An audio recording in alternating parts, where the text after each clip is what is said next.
Assalamualaikum warahmatullahi wabarakatuh. Perkenalkan nama saya Fernanda Putri Zahra dengan NIM 2024 08 10 22.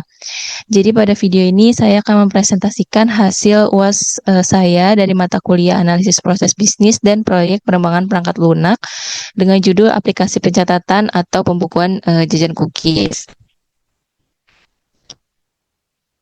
Jadi di sini ada latar belakang jajan cookies ini adalah usaha homemade bakery yang masih menjalankan seluruh proses bisnisnya itu secara manual. Nah, di sini pemesanan itu masih dilakukan melalui WhatsApp dan pencatatan pesanan itu masih ditulis secara manual. Nah, di sini menimbulkan beberapa masalah seperti resiko kesalahan pencatatan pesanan, kemudian sulitnya memantau stok bahan baku, lalu ada potensi kesalahan produk ketika pemesanan lagi banyak, kemudian ada pembuatan laporan juga yang masih dilakukan secara manual. Lalu di sini ada analisis proses bisnis. Di sini ada deskripsi proses bisnis baru. Nah, pada proses bisnis ini pelanggan itu masih melakukan pemesanan melalui WhatsApp, tapi setelah pesanan diterima, nantinya admin itu akan memasukkan data pesanan ke dalam aplikasi. Nah, selanjutnya si aplikasi ini akan menyimpan data pesanan ke database, lalu akan mengurangi stok bahan baku secara otomatis sesuai dengan resep produk, kemudian menyediakan data pesanan untuk di bagian produksi, lalu menyediakan data transaksi untuk bagian keuangan dan menghasilkan laporan secara otomatis. Selanjutnya di sini ada BPMN. Di sini dimulai dari pelanggan dulu memesan kue melalui WhatsApp, kemudian admin menerima pemesanan dari pelanggan dan pelanggan menunggu konfirmasi. Lalu admin ini memeriksa detail pesanan, kemudian menginput pesanan ke aplikasi. Nah, dari sini si pelanggan itu diberi opsi melakukan pembayaran yaitu transfer atau cash. Nah, jika cash, nantinya dia akan mengirim bukti pembayaran dan jika transfer dan jika cash, dia akan menunggu pesanan. Lalu di admin sini, ketika pesanan sudah diinput, admin akan mengirim informasi pesanan ini ke gudang. Nah, di gudang ini nantinya dia akan memeriksa ketersediaan bahan baku. Lalu di sini apakah tersedia? Jika tidak, nantinya akan muncul notifikasi stok tidak tersedia. Dan jika iya, nanti gudang akan memperbaharui data stok bahan baku, kemudian menyiapkan bahan baku, lalu mengirim bahan dan informasi ke produksi. Nah, selanjutnya di sini informasi produksi diterima, lalu produksi itu akan melakukan pembuatan kue, kemudian mengemas produk, lalu mengirim produk itu produk jadi ke kurir. Nah, lalu di sini ada keuangan, nah ini ada pencatatan pesanan masuk. Jadi pesanan masuk itu dari hasil si admin menginput pelanggan ini membayar menggunakan transfer atau cash. Nah, keuangan ini lalu setelah mencatat pesanan masuk, keuangan ini mencatat penjualan setelah pesanan selesai, lalu membuat rekap atau laporan penjualan. Ketika laporan penjualan ini sudah direkap, si keuangan ini akan mengirim laporan ini ke pemilik, kemudian pemilik ini kemudian menerima. Lalu di sini ada kurir. Di kurir ini tadi si produksi setelah mengirim produk jadi, si kurir nanti akan menerima produk lalu mengirim pesanan ke pelanggan. Lalu si pelanggan ini akan menerima pesanan dan di sini apakah cash? Jika tidak, dia akan menyelesaikan pemesanan karena dia sudah melakukan transfer. Lalu jika iya, dia akan melakukan pembayaran cash terlebih dahulu, lalu pesanan selesai. Selanjutnya di sini ada perbedaan proses bisnis yang sudah lama. Di sini ada pemesanan, jadi pemesanan itu yang awalnya yang lama itu masih menggunakan WhatsApp, jadi seluruhnya itu masih manual. Kemudian yang baru di sini pemesanan itu tetap melakukan WhatsApp, tapi ketika pemesanan itu dicatat, dia sudah di dalam aplikasi. Kemudian di sini ada pencatatan pemesanan. Di sini masih dilakukan secara manual, jadi bisa terjadi kesalahan pencatatan. Kemudian yang baru di sini pesanan itu saat input sudah ke aplikasi dan sudah tersimpan di database. Kemudian di sini ada penyimpanan data. Di sini juga masih secara manual dan bisa terjadinya beresiko hilang. Dan yang baru di sini data sudah tersimpan secara digital di dalam database jadi lebih aman. Kemudian di sini ada pengelolaan stok bahan baku. Di sini juga masih secara manual di bisnis yang lama stok bahan baku masih diperiksa secara fisik. Kemudian yang baru di sini stok bahan baku ini sudah otomatis diperbarui oleh sistem. Kemudian di sini ada monitoring persediaan. Pemilik itu masih mengecek ketersediaan bahan baku secara langsung untuk mengetahui stok itu tersedia atau tidak. Lalu di sini yang baru, sistem itu bisa menampilkan stok yang tersedia secara real time. Di sini ada manajemen pemesanan, tidak terdapat sistem yang membantu, itu yang lama, jadi bisa rentan terjadi kesalahan. Kemudian yang baru di sini sudah tersusun datanya dalam sistem, jadi lebih mudah dikelola. Kemudian proses produksi di sini dilakukan berdasarkan masih pencatatan manual, jadi bisa menyebabkan varian yang salah atau jumlah produk yang salah. Kemudian yang baru di sini sudah tersimpan di dalam sistem, jadi dia bisa mengurangi resiko masalah. Kemudian di sini ada pembayaran, itu masih dilakukan melalui WhatsApp, dan yang baru juga masih dilakukan melalui WhatsApp.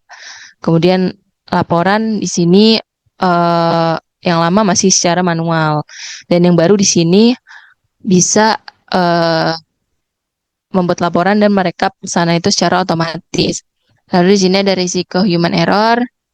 Yang lama itu masih tinggi karena masih dilakukan secara manual semua. Dan yang baru ini lebih rendah karena semuanya sudah dibantu oleh sistem. Selanjutnya di sini ada deskripsi aplikasi. Jadi aplikasi Giant Cookies ini dirancang untuk membantu si pemilik usaha dalam mengolah pesanan dan stok bahan baku secara digital. Nah, fitur utama yang tersedia di sini ada login berdasarkan role pengguna, kemudian ada untuk pengelolaan data bahan baku, kemudian pengelolaan data produk, kemudian pengelolaan data pelanggan, lalu ada monitoring stok, dan ada laporan juga. Lalu di sini ada diagram, di sini ada activity diagram. Jadi di activity diagram ini saya akan mengambil contoh, yaitu riwayat pesanan. Nah, alurnya itu dimulai ketika si pengguna ini membuka menu riwayat pesanan. Nah, sistem itu kemudian menampilkan halaman riwayat pesanan. Kemudian dia mengambil data pesanan dari database. Setelah data ini berhasil diperoleh, sistem itu menampilkan daftar riwayat pesanan yang pernah dilakukan pengguna. Lalu ketika riwayat pesanan ini bisa ditampilkan, proses itu selesai. Selanjutnya di sini ada sequence diagram. Di sequence diagram di sini saya ambil juga riwayat pesanan. Riwayat pesanan. Jadi di sini pengguna itu mengakses halaman riwayat pesanan pada sistem. Kemudian setelah itu halaman riwayat itu menjalankan fungsi tampil riwayat dan mengirim permintaan cari pesanan ke controller untuk mengambil pesanan dan mengambil data pesanan. Selanjutnya controller meminta data ke data pesan melalui get data, lalu data pesanan ini mengembalikan daftar pesanan, kemudian si controller ini mengirim hasil pencarian ke halaman riwayat, lalu setelah data diterima, sistem itu menampilkan daftar riwayat pesanan kepada pengguna. Nah, jika pengguna ini ingin mencari pesanan tertentu, pengguna itu bisa menggunakan filter-filter. Nah, jadi di halaman riwayat ini dia akan mengirim filter tanggal ke controller, lalu si controller ini kembali meminta data yang sesuai ke data pesanan melalui get data. Lalu data pesanan ini mengembalikan daftar pesanan yang sudah difilter. Kemudian hasil filter ini dikirim ke halaman riwayat dan ditampilkan kepada pengguna. Nah, selanjutnya pengguna itu bisa memilih salah satu pesanan untuk melihat detail. Nah, pada halaman riwayat ini akan mengirim permintaan ke cari pesanan ke controller.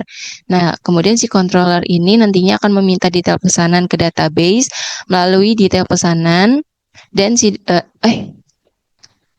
pesanan ke data pesanan melalui detail pesanan. Kemudian data pesanan ini mengembalikan data detail pesanan, lalu data tersebut diteruskan ke halaman riwayat dan detail pesanan ditampilkan kepada pengguna. Selanjutnya di sini kelas diagram. Di sini kelas diagram saya ambil juga untuk riwayat pemesanan.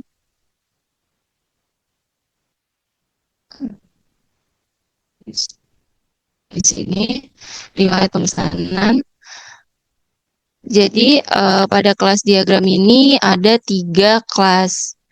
Yang pertama di sini ada riwayat pemesanan, ada tanggal awal menggunakan date dan akhir juga, kemudian tampilan riwayat, filter menggunakan void. Lalu di sini ada riwayat controller, keywordnya itu menggunakan string, cari pesanan dan filter tanggal itu menggunakan boolean. Lalu data pesanan di sini ID pesanan menggunakan integer, pelanggan menggunakan string, tanggal menggunakan date, jumlah menggunakan integer, lalu get data menggunakan list, dan detail pesanan itu menggunakan pesanan.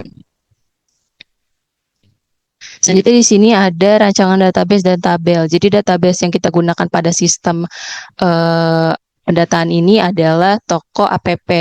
Dan di sini ada beberapa tabel. Ada tabel user untuk digunakan menyimpan data akun yang memiliki hak akses. Ada username, password, role apa, kemudian ada tabel barang yang digunakan untuk menyimpan data stok, bahan baku yang digunakan dalam produk. Lalu di sini ada tabel produk, digunakan untuk menyimpan data produk yang dijual oleh jajan cookies. Lalu di sini ada tabel resep, di sini menyimpan informasi komposisi bahan baku yang digunakan setiap produknya. Lalu di sini ada tabel pesanan, digunakan untuk menyimpan data pesanan pelanggan yang di admin ke dalam sistem. Kemudian tabel laporan digunakan untuk menyimpan dan untuk merekap penjualan. Lalu di sini saya akan memperlihatkan aplikasinya. Di sini ada admin. Ini tampilan home admin. Kemudian di sini ada bahan baku. Dia bisa tambah stok. Kemudian di produk di sini dia bisa tambah produk. Di sini juga ada ingredients-nya. Lalu di sini ada pemesanan, data pemesanan yang di-input lalu masuk ke riwayat pemesanan. Lalu di sini ada laporan, ini bisa ekspor. Lalu di sini ada pengaturan juga, informasi terkait pengaturan akun. Lalu di sini kita coba untuk ke gudang. Di gudang ini tampilan home seperti ini, kemudian dia bisa untuk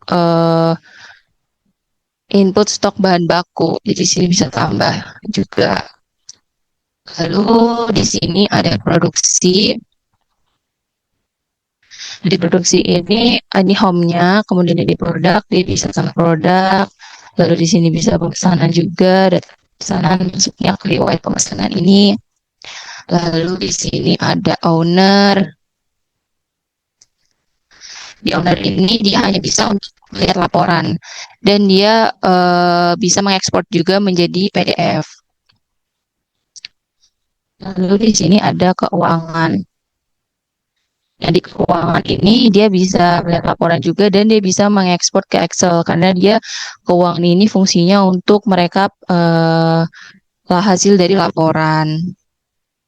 Segitu saja presentasi dari saya. Terima kasih. Wassalamualaikum warahmatullahi wabarakatuh.